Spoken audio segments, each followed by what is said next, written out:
He went from performing magic tricks on cruise ships to becoming the global chairman of one of the world's leading hotel and leisure firms. And he did it with no degree and no experience in the industry.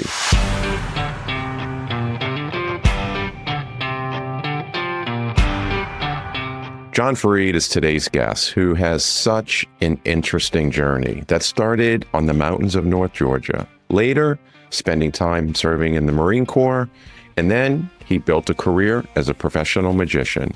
But in his mid-30s, he decided something most people wouldn't even consider.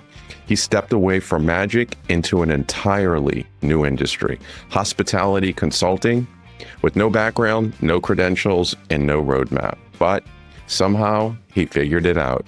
Over time, John went from what he calls invisible, unknown, unproven, overlooked, to becoming an icon in his field, eventually rising from global chairman of his firm. What's interesting about John's story isn't just where he ended up, but it's the unconventional journey he took to get there. My conversation with John is quite interesting about how he connects his childhood and upbringing to military life, to keynote speaker and author. So without further ado, please enjoy John Fareed and his clocking out journey. Hey, John, welcome to the podcast. It's great to see you. It's great to be here, Ray, but thanks for inviting me.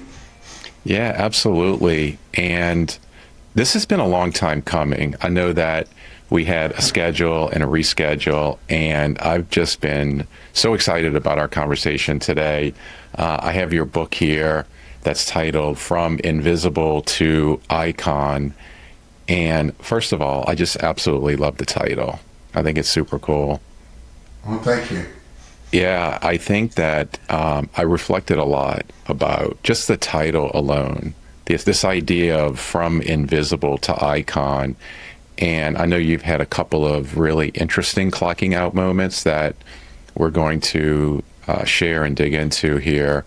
But when I think about this idea of going from invisible to icon and really looking at your career, it's, for me, what came to mind is intentionality and how, it seems like the decisions that you've made throughout your career, they weren't by accident. Like, I feel like you've made some very intentional decisions that were deliberate choices that, really kind of set the path for, your future, but also, sort of how you've been able to kind of navigate this journey from someone who was an unknown to someone who is now a recognized icon in an industry that you really, quite honestly, didn't know anything about. And so I think people are going to just first fall in love with your story, but it's so inspiring, just your background. So I'm really excited to kind of dig in and bring it to life here.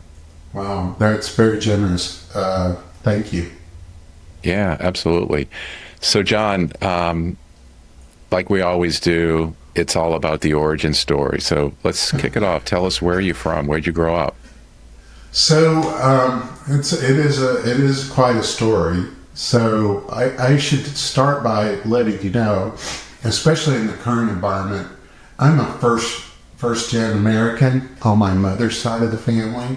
Mm-hmm. So my Egyptian grandfather was a fighter pilot in the RAF in Egypt, who worked his way up to brigadier general, and he later became ambassador from the Arab League to Japan and then to the UN. And he was a formidable, one of these really formidable characters. At the time, he had 2 daughters, and he decided that, like most people of affluence at the time, he wanted to send his daughters to either Europe or the US for college, and ended up for university. And it ended up, he was a big Rotarian, and he secured a Rotary scholarship from my mom to come to university here in the States.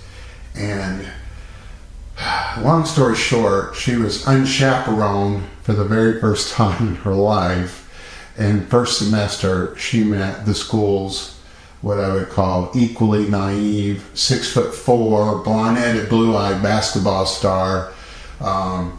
he thought she looked like an Egyptian princess because she's clearly from a well-to-do family and beautiful. And she thought he looked like an American movie star, and both of them got together and boom, I was conceived. So that is the original origin story. Oh, wow. But shortly, after that, he really, I would say, he really didn't have a lot to do with let's call it the fatherhood role initially. And she called my grandfather in Egypt and had broke the news that she was preggers. And as you can imagine, this Muslim guy, it didn't go over too well. I mean, he more or less disowned my mother for, emotionally, financially, don't call, don't write, don't come home.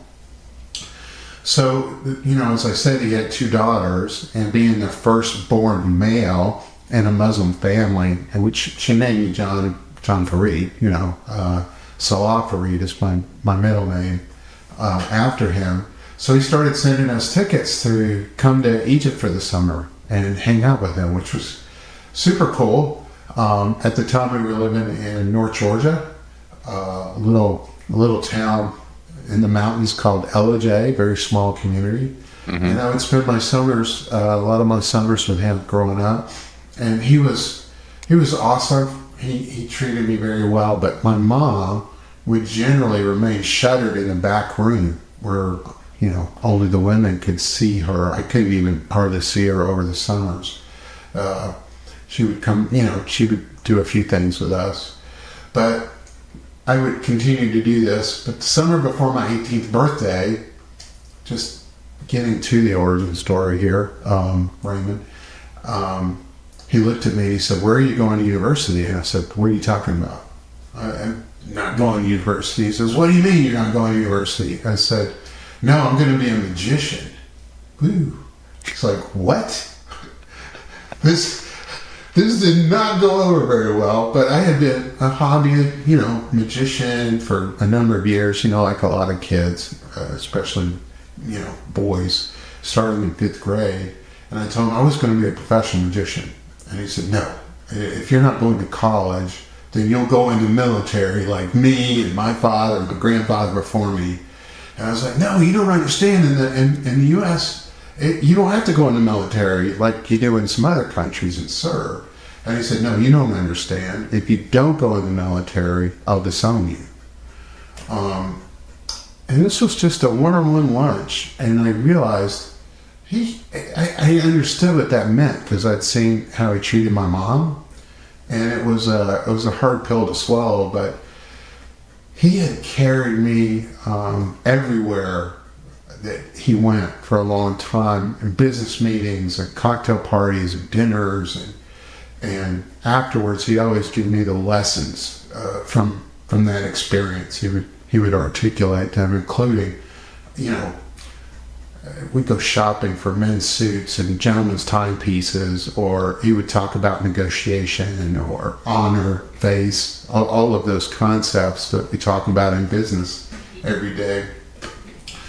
The importance of long-standing relationships, which we could go on and on about, and it turns out to be a great truth. But I looked at him and I thought for a minute, and I said, you taught me a lot of things, including the importance of honor and base and negotiation. And you're asking something very big of me, Grandpa, and I know that if I don't ask for something equally big of you, you won't respect me as a man. And I'm telling you, if he was sitting here with us right now, Raymond, he would tell you he was certain I was going to ask for a car. He was ready to write that check. What 18-year-old kid doesn't ask for a car? But I said, I will happily, and I mean happily, go into the military if you agree to take Mom back.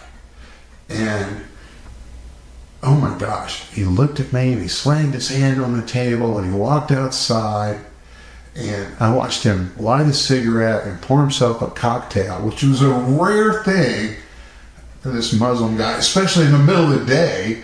And I thought, oh no, he's going to come back and shoot me or something. And he came back and he stared at me for 20 minutes in silence.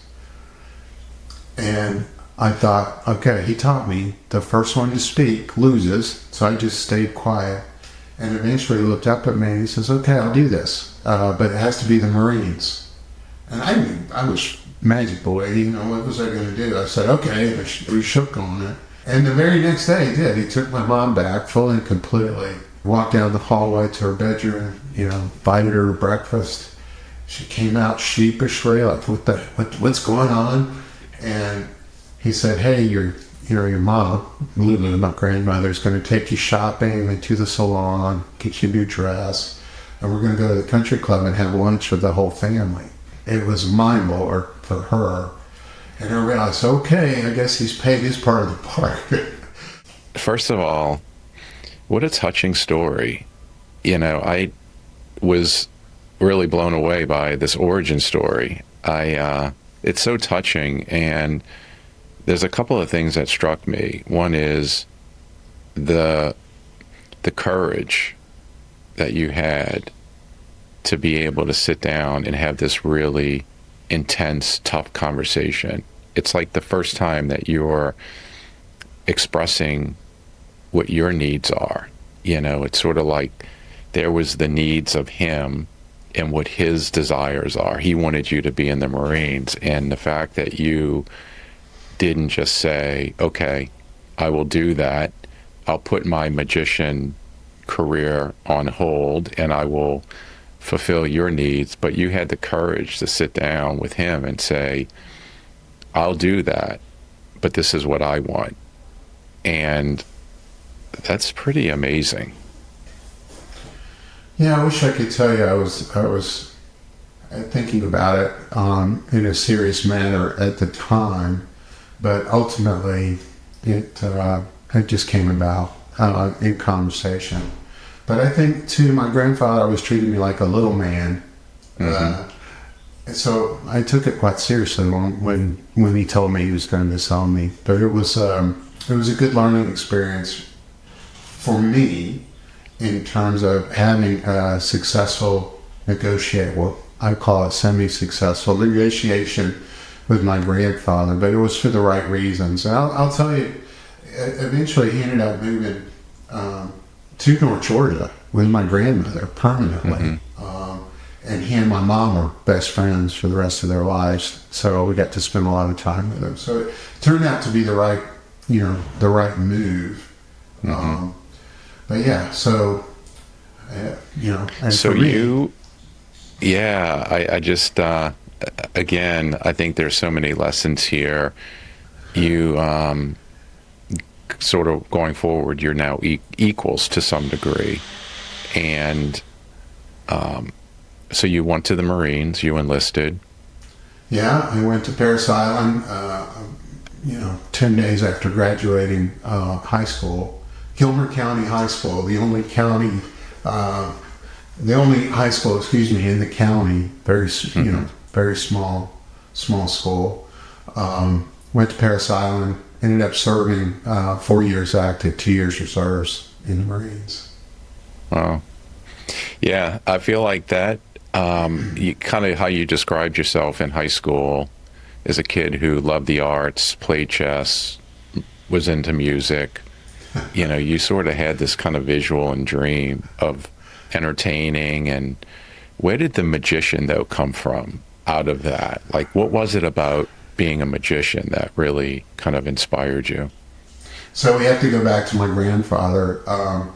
Again, it was weird as a kid, let's call it unusual, to live on very often food stamps and welfare in North Georgia, and then go to Egypt and be treated like a little prince. And we lived in these big homes with servants and drivers and beautiful Mercedes and beach houses. And so one of these summers, we're in Alexandria, Egypt, at our beach house. And they have these vendors who come down the beach that are selling like sweets or snacks or whatnot. And one of the vendors was a magician, and he, spoke Arabic. And he would come along with his little bag of tricks. He was a very old man at the time, and he'd lay out a cloth on the beach, and he would do amazing magic for you. It was just unforgettable. Baby chicks out of, instead of cups and balls with baby chicks and fire. And my grandfather would always pay him to come and perform for us. And it would just be a few tricks, and then he would go on his way. And one day, I asked my grandfather, I said, can you get him to teach me one of these tricks? And he's like, well, let me see. So I paid the guy 5 Egyptian pounds. We go around the corner, and the guy literally teaches me an amazing magic trick. And he said, you really need, in Arabic, I'll never forget, he was telling me, you really have to practice this and perfect it before you present it. Don't get all excited and run out and perform it. So I said, okay. And a while goes by, and my grandfather said, so did you learn a trick? Because I had not seen it. I said, sure. And he said, well, show it to me. I had been practicing. So I did the trick for him, and he was amazed. Like, here's the smartest person I respect most on the planet, and it fooled him. I knew something. I had a power that he didn't understand. And later that week, we had a dinner party back in Cairo with, kind of a formal dinner party. And in the middle of the living room, he goes, I would like to introduce my son, translated, the great Fareed, who's going to do a magic trick. So I got on the floor and I did the magic trick in front of everybody. They applauded, and no one figured out what was going on, and I was hooked. I was like, that was, for me, you have to remember I was probably, 6th or 7th grade. That was power. That was like, holy mackerel. So that kind of got in, and then when I got back to our little town in North Shores, I went to the library, asked Mrs. Dover, the librarian, if she had any magic books, and she said, I do. And she pulled down this tome that anybody in magic would clearly remember, that it was a tome called Greater Magic by John Northern Hilliard, who was an amazing individual. And this book is like, it's from the 30s or 40s, Old English, lots of hand, woodblock illustrations. And I worked my way through that book and just ate it and began performing around our community for the Methodist Men's Club or the Lions Club or whatnot. And it was addictive, became addictive. And it became a dream. Yeah. Wow. I love it. I love how you sort of established this identity at such an early age, the great Fareed at 7th grade. That's pretty cool. So John, you obviously got through the Marines and you became a magician. Like, how does one earn an income at being a magician? Like, take me through that, because I don't think I've ever met anyone who made a career out of, obviously you have the big magicians out in Las Vegas who have their own shows, but that's like a performer, right? And so how do you actually get into it and just start earning an income? Yeah, I would say blood and guts and a little bit of naivety. You just kind of naive about what it is. But I had very little to lose. When you're in your early, let's call it 20, when you're 20 years old, you got no kids, no wife, and in reality, you don't have a lot to support. There's not a lot to risk outside of not going for a dream, not trying. And at the time, there was a nightclub in Atlanta called Merlin's Magical Mystical Cabaret, and it was in Marietta being a suburb of Atlanta. It was on the historic square there, and I went to audition for the owner, a guy named Tony LaFonia character. One afternoon, I did some magic, and he ended up hiring me, and it was kind of a weekend gig. During a week, I was working back in my hometown as the local disc jockey on WLEJ, the Big Apple in LJ, Georgia. So I kind of had a decent income, nothing crazy.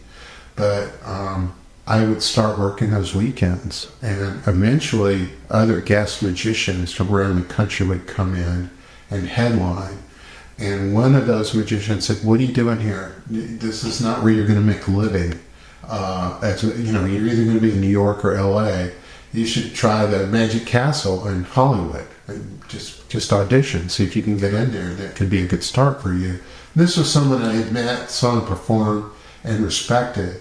So shortly thereafter, I literally picked up, a bag of props and a bag of clothes, and hopped an Amtrak train from Atlanta to LA.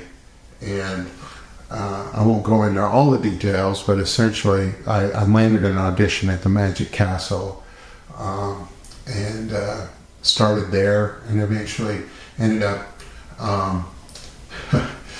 working regularly at the castle, and got a gig in Vegas. Ended up at other nightclubs around the world as a magician, and made a good living. Worked on cruise ships. Just had a great time, and I did that for about 15 years of my career. Wow.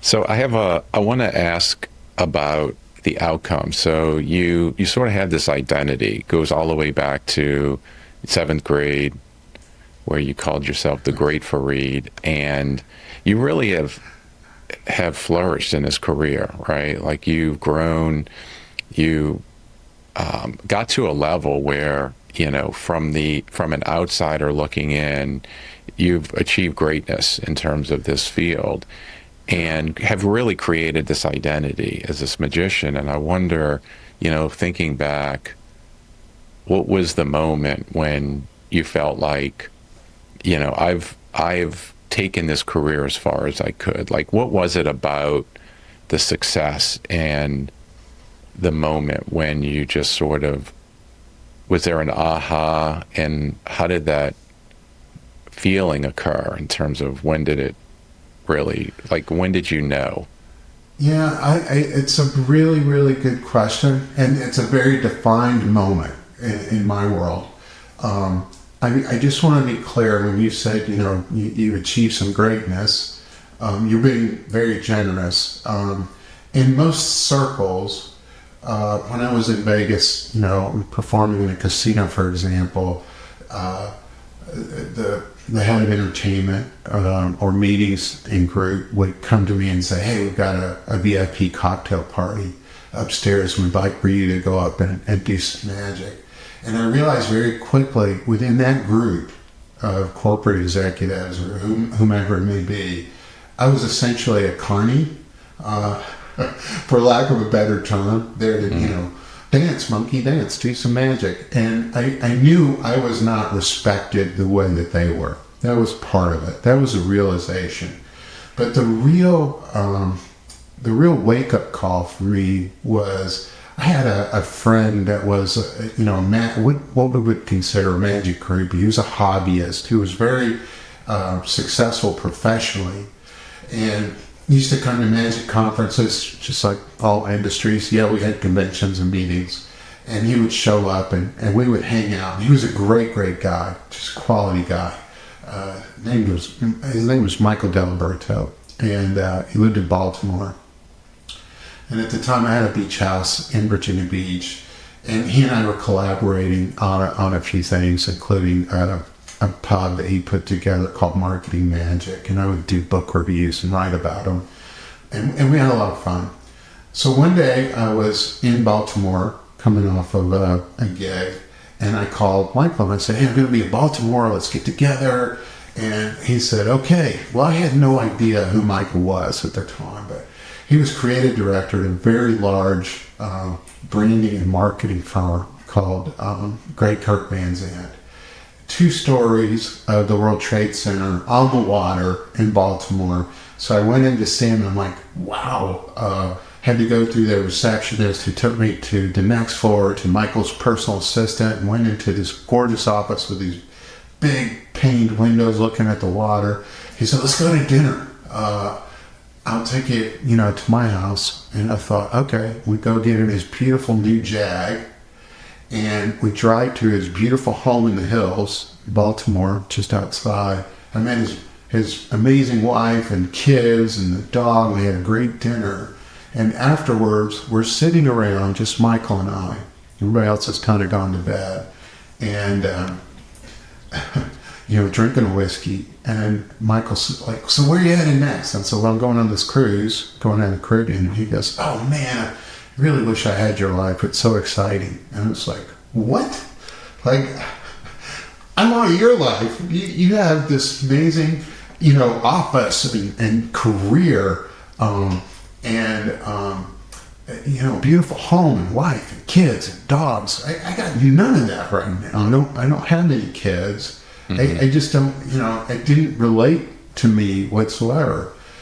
And Michael, I would like to do that sometime. And I don't know that I'm ever going to make the income that would allow me to really do that. Because I wasn't Penn and Teller, Siegfried Roy at the time, Copperfield. Wasn't one of those guys. And he said, no, that's smart because I want you to think you will never get there. You will never get there. And all of a sudden he turned into this businessman instead of this magic friend.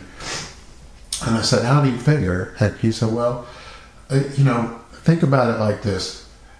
Who are the top, 5 magicians on the planet? And it was easy. It was Copperfield, Siegfried Roy at the time, Penn and Teller, or Lance Burton. And getting to figure out who number 5 is was kind of a tough one. And he said, all right, now let's go to the next 5. And I was like, oh gosh, that really gets tough, So we started, he said, so even if you're over here somewhere, you're never making the money, because at the time it was $50 million a year for Copperfield, 25 for Siegfried Roy, already cut in half. And you get over to the other hand and possibly the third hand, you're where I am. Right. And it was a real sobering moment about something, my craft, my art that I invested so much time and energy and heart in. And I thought, okay. I said, well, I need to do something else. And he says, well, dude, you could do what I do. He said, you want to trade places? You could do what I do and, work in hotels, consulting, whatever. It's something that and speak about because we talked about it. And honestly, Raymond, that was the moment. And I took Michael at his word because I respected him. And a couple months later, I hung out my first shingle as John Fareed Consulting, they call it Fareed & Company, having no education, never worked in any kind of a, consulting career, certainly not in hotels or resorts, except as Magic Boy.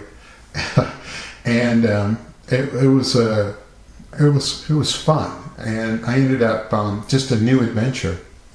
I ended up winning my very first client a couple months later, which was a hotel in Virginia Beach, historic Cavalier Hotel, which is still there, amazing property. And they ended up on retainer with me for 7 years. We did great work together. That was the beginning of my career in hotels and resorts. Wow, that's pretty cool. What a good friend. Like, did you guys grow up together? What was the... No, I mean, not in the slightest. We just met at a conference, at a magician's conference, and became friends. Wow. So what came to mind was the word fulfillment when you shared that story. And when you were talking about how you were performing magic with the executives and they were just sort of looking at you as someone to entertain them. And there wasn't much more than that. And I feel like when you were describing that, this word fulfillment came to mind because, you get a very short window of dopamine when you do a magic trick and you get the reaction. And that reaction lasts for just a moment. And then your reaction to their reaction last for even a shorter period of time. And I can only imagine that over time, that starts to wane and gets old. And I would even imagine you talked about the Penn and Teller and David Copperfield. And I think that, I would only imagine that they're doing the same routine, getting the same reaction. And that emotion, that reaction is probably very similar, but at a much grander scale. Like if I were to sit down with them, they probably would say a very similar thing. But this is their career, it's their identity. And it's sort of like, how do you unravel it from that point? It's sort of like that is your life and your career. It would be interesting to have that conversation with them. But the fact that you had this friend and you sort of recognize that, you know what, it's really around the fulfillment. It's not necessarily the case of you never getting to that level. Like, yes, okay, if you really aspire to be Penn and Teller or David Copperfield, you could potentially get to that. But even if you do, you're still going to have that feeling of, I'm missing something. But it's just going to be at a much grander scale. And so the fact that you recognize that and this friend sort of helped you see that and you made that pivot, I think is pretty remarkable. Well, thank you. I'm going to agree with your statement generally, but I don't know that Copperfield's wrapping up Decades this month, actually, at the MGM in Vegas. Same show, 4 decades. 2 shows a night, 6 days a week. I didn't know what his schedule was, but something along those lines. 4 decades. I would imagine he's exhausted. I would agree. However, when you're clearly making literally $50 million a year for that period of time too. I would think that buys a great deal of satisfaction and opportunity for him as well. It's one of the most wealthy entertainers on the planet. Mm-hmm. So but I knew I wasn't going to achieve that. But I was looking for something that I could carve out that would get me to where I wanted to be from a life and fulfillment standpoint. So I would agree with that. Yeah. Well, I'm sure he's thinking about something else that is going to be his next chapter. And it's something now I'm fascinated to follow what he's going to do next, because I can tell you it's not going to be magic for the rest of his life. Maybe it could be something. He said in the announcement that he was leaving the MGM, stay tuned because there's going to be a big announcement coming. So I have no idea. So you're spot on, Raymond. You're absolutely spot on, guy. I don't know what he's going to do, but I'm super proud and have great respect for David. I think he's continued to be an amazing individual and could have done anything. Yeah. So tell me about this new journey. What did you, in terms of like this idea from invisible to icon, is it really the icon came from this new real estate sort of pivot that you made, and that's the new journey that you went on? And well, yeah, it was, but again, we're talking about chapters in a career, mm-hmm. And so the full title of the book is From Invisible Icon: How to Become a Known Expert in Your Industry. Mm-hmm. And that's a very specific wording because, I'm not someone that is an icon in the manner that Oprah or Richard Branson or a number of individuals are. Those are true icons. But within my industry, I would say I'm well known. I'm not going to apologize for the language in my industry. But the way that it came about and what the book discusses is the road that brought me to today, Raymond, in the sense that when I first started this journey, I focused on what I would call the low-hanging fruit, where the barriers to entry were cleaner and more simple within the industry, and that was on branding and marketing. If you had good creativity and you did appreciate the arts and you had an eye for photography and positioning and whatnot that I had learned through, many years within the magic, which is essentially branding in itself. to bring those same skill sets to the hotel industry, that was easy. That was an easier sell. And that's what I did for the Cavalier. Basically, I essentially repositioned the hotel in its branding and marketing and even its sales approach. And we won together. We won a lot of very global industry awards recognizing good branding and marketing for the hotel, which is why they stayed on with me. And I grew that base, and that company, Fruity Company, grew over some years into a much larger enterprise where we were serving about 1,200 hotels, and we had a lot of really good creative people, copywriters, production artists, and I had built a really good reputation in that space from a marketing perspective.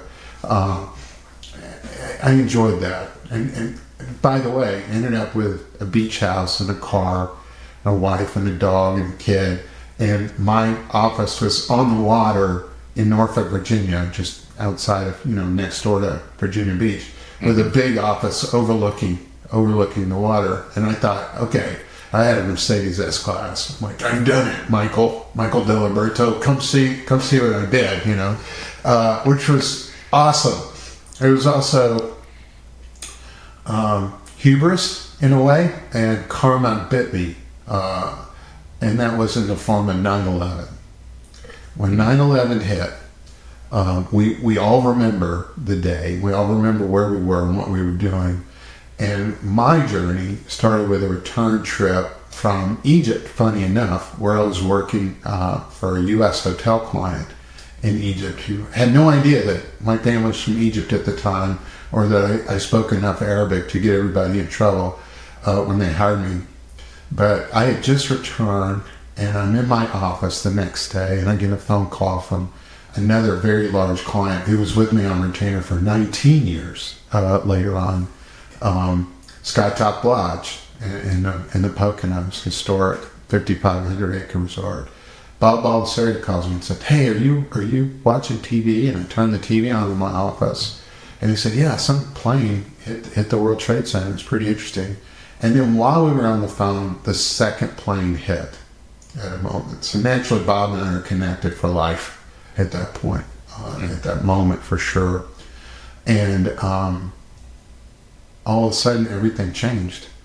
I was getting phone calls from clients left and right. "Hey, we don't know what's happening. All planes are grounded. We're losing group business, meeting business.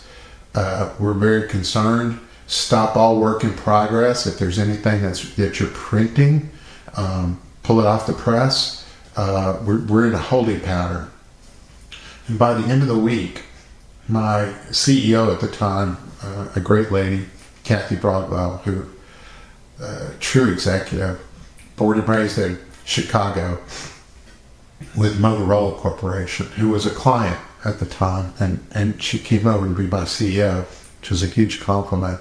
She said, "John, you're going to have to fire me and everybody else, with the exception of my executive assistant, and you need to shutter, or you're going to lose your home and your car and everything at this point."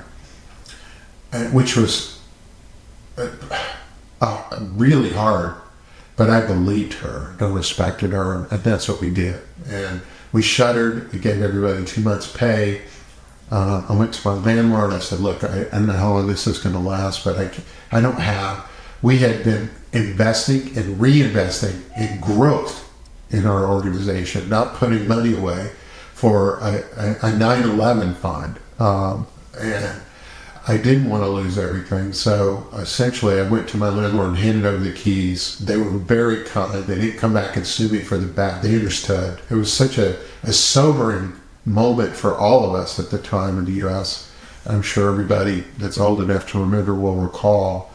And I had to rethink my entire life. I was just thinking about the comment you made around how the 9/11 events impacted sort of this new pivot that you had to make. And something that struck me was you were almost like rock bottom, essentially, with this event. And you had this real ability to recognize what it was going to take for you to get to where you are today. And I just wonder, like, as you reflect back, how much of that experience that you had really played forward into your success today? Well, I will tell you, it was difficult. The difficulty was that I felt like I had finally pulled, I'm going to call it my warrior tools that I had acquired in the Marines and my thoughtful creative tools that I had acquired in the Magic into something that made total sense. It required a lot of rigor and whatnot. And when 9/11 happened, it really was difficult. Pulled the rug out from under me, and I had to rethink. And putting that strategy, that 5-year plan together, seemed unbelievable. There was a big gap from where I was to where I wanted to go in terms of that pivot.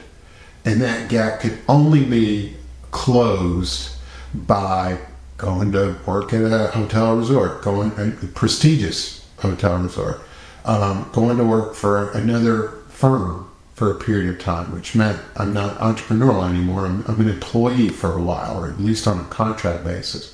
And then going to university, again, even moving to a foreign country eventually. I didn't know at the time I was going to do that when I did the plan. But essentially, each of those steps seemed it was so big. It was, a big, I was going to say Herculean, but it felt big and tight from a time standpoint. People in their early 40s don't go back to school full time and move. There were a lot of questions around how I was going to pull it off with limited, from my perspective, time due to age and money due to reality. But in the end, it paid off. And I will tell you, one of the I guess stories that I like to tell is the proof was in the pudding. Did I make the right decision during that? Having experienced 9/11 and then 2008, with the economic issues that we felt, I did really well during that time as a consultant and advisor. That was kind of proof in the pudding, but the real proof in the pudding came in the form of COVID, which was the next big issue for tourism. And once again, not only did I survive, I thrived. And it was, again, proof of concept. Not that either of those, times were great for the majority, but for me as an advisor, I knew I had made the right decision. But it was hard. It was hard to work through, but it was totally worth it in the end.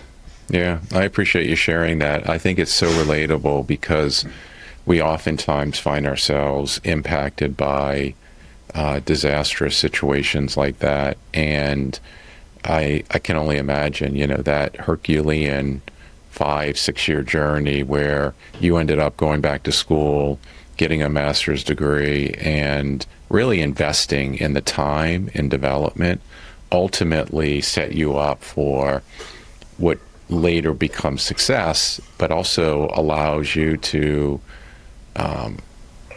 persevere through these subsequent big events that happen. And I think it's a really good, relatable life lesson.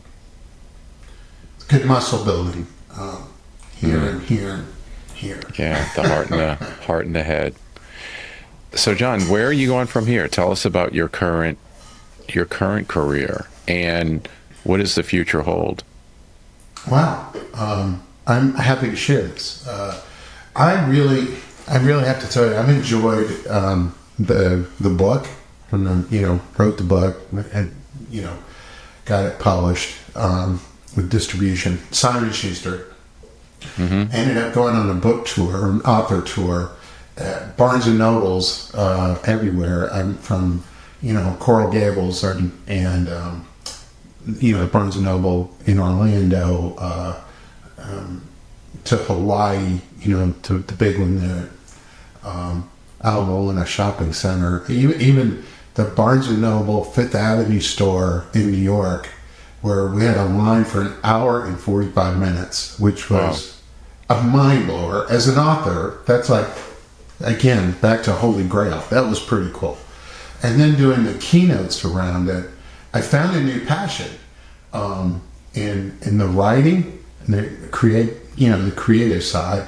The keynotes, which are, I would call it infotainment, because everybody wants their keynote to be entertaining, but also give people some real meat to walk away with that they can action item. So much so that I decided, okay, let's do this again, but on a larger scale. So I'm in the middle of my next book, and I am soon, migrating away from my current role as global chair at the end of this year. We've tapped a new global chair to succeed me. I'll continue on with our global committee for a couple of years going forward. But eventually, I really want to be a full-time author and speaker and come out of the industry. So I've got some years ahead of me, but that's what I'm working on now. So I've joined the National Speakers Association, going to our conferences. I have a team now that's helping me with the next book, which comes out in summer next year, so July 27. We already have our publication date. We already have our publisher once again, and distribution and all that is Simon Schuster. But that's the next and final chapter for me. I'm hopeful. I would like to do that for the balance, mainly because I think so many amazing authors and speakers who bring real value and are greatly, greatly appreciated by the community in general, the audience and listeners within those markets that are in their 70s and more. I mean, my speech coach is a legend. Talk about icons in the speaker space named Patricia Fripp. And God bless Patricia, she's in her 80s and still speaking all over the place. And still very, very involved in national speakers and, NSA, what we call the National Speakers Association. And I hired her as a speech coach, and she was phenomenal. And every day that she worked with me, I rented a suite at the Wynn in Vegas, big suite, so that she would have some space for her home. But we camped out in there for 3 days, from morning till evening, and she had more energy than I did. I was like, okay, we're gonna have to call it for today, Fripp, Miss Fripp. That's great. Yeah, it was good. So I know that it's something that I could do for a long time, as opposed to what I'm doing now. I love that, John. So, and again, what came back to me is this just the fulfillment of the performance. And if I compare you as a keynote speaker, sharing your story and the message that you're sharing with people around the world, I'm sure you compare that fulfillment to going back to those executives who you were performing magic for. The lasting feeling of walking off a stage where you're inspiring people about this transformation that you've had, and your story, I feel like is magical. Well, thank you for that. It is. I'm enjoying it very, very much. I'm getting addicted. Quite honestly, I have a keynote this month to a group of CEOs in Dallas that I'm looking forward to. I can't wait to get in front of them, and I'm looking forward to the conversations afterwards. Yeah, that's great. Any last words of advice to people who are in a career where maybe they aren't being fulfilled and are feeling some anxiety, feeling unfulfilled? They're feeling that there's something bigger that is calling them, but they're lacking some of the courage to make that next step that you've made. What kind of advice would you offer? So I have two pieces of advice on this. It's a great question, and one I don't get to answer very often. The first one is, do not be afraid of that next step, that next adventure, you should be more afraid of staying where you are. If you're not happy and you're not fulfilled and you don't feel like you're achieving the results in your life that you want, or the life that you want to craft for yourself, be bold and take the first step. That's what I always tell people, even though it seems really big, what's the first step? And a lot of times it's just sitting down quietly to think about it and craft a list of what's the first step that I have to take in order to accomplish that, whether that's a resume or a call to a friend or someone else in the industry that you want to move into or whatnot. But what's the first step? Then think about the second step and the third, and really put it on a piece of paper or in your laptop, whatever it is, and begin to craft that plan and take the first step, because it will be powerful and magical, and you'll start to feel better about it. The other point that I have is, I regret, in a way, my biggest regret is I wish I had dreamed bigger, because when you start to realize that others have really had big ambitions and kind of followed a similar path that seemed impossible and achieved, very often I go, I wonder what would have happened if I had thought, what if I started a hotel brand? Or what if I had, the what ifs? And I know it's not too late. I'm starting my next.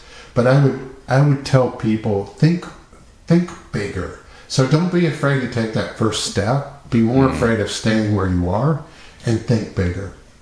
Yeah, I love it. First step, think bigger. If you shoot for the stars and you get to the moon, that's not so bad, right? We're doing it right now. We're on our way to the moon right now. So yeah, it makes perfect sense. Well, John, I absolutely loved our conversation. It's so inspiring, these different chapters that you've experienced in your life, and I feel like it started with that conversation that you had with your grandfather about your needs and what your dreams are, and you had a dream about that relationship that was really important to you, and I feel like that was sort of a through line through your whole life and your career. And so I really appreciate your vulnerability and also some of the funny stories that you shared, and thanks so much. Raymond, thank you for having me. It was a real pleasure, and I hope you live forever. I appreciate that. I am so excited to hear about your next book, and I'm going to start following your speaking gigs. It's super cool, and I don't want it to end, but I guess we have to. Let's get together soon. For sure. Thank you so much. Yeah, and thanks everyone for listening. Until next time. Hello everyone, it's Raymond again here. I want to take a moment to say a special thanks to our sponsor, Career Minds. They're a global provider of career transition and career development solutions. And if you'd like to hear more on Clocking Out, we'd love for you to take a second and click follow of your favorite podcast app. And while you're there, leave us a rating or review. It really helps new listeners find the show. You can also watch the full episode on YouTube. Just search Clocking Out with Raymond Lee and hit subscribe. And if you're listening on Spotify, don't forget to check out our episode polls or just drop us a comment. We'd love to hear your thoughts. Finally, if you or someone you know has a story to share about navigating change, taking a risk, or rethinking your career, we want to hear from you. Head to the link in our show notes and fill out the form to be considered for a future episode. Until next time, remember, if you're just sitting there thinking that you're stuck or you're unsure of your career or future and you think it's time for a change, I would encourage yourself to ask these 3 questions. Does my career or work make me feel alive? Am I doing the things that genuinely matter to me most? Am I creating value for myself and for others? Until next time.